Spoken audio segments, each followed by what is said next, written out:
रात के 2 बजे थे। अरहम को नींद नहीं आ रही थी। वो बिस्तर पर लेटा फोन पर व्हाट्सएप स्क्रॉल कर रहा था। हर तरफ खामोशी थी। अचानक एक अनजान नंबर से पैगाम आया, तुम्हारा नंबर आखिरी है।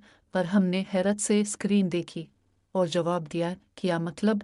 जवाब फौरन आया, जिन सब के नंबर इस फहरिस्त में थे वो सब सो चुके हैं, हमेशा के लिए। तुम आखिरी हो। इसके जिस्म में एक सर्द लहर दौड़ गई। इसने फोन रखा, आंखें बंद की। लेकिन अचानक पंखा बंद हो गया। लाइट्स जल रही थी मगर पंखा बंद था। अरहम ने दोबारा फोन उठाया। स्क्रीन खुद ब खुद ऑन हुई। अब की बार इसी नंबर से एक तस्वीर आई। तस्वीर खुद अरहम की थी, लेकिन जाविया कुछ अलग था। ऐसा लगता था जैसे कोई इसे कमरे के ऐसे कोने से देख रहा हो जहां कोई कैमरा नहीं था। अरहम ने फौरन वो कोना चेक किया, लेकिन वहां कुछ भी नहीं था। फोन फिर बजा।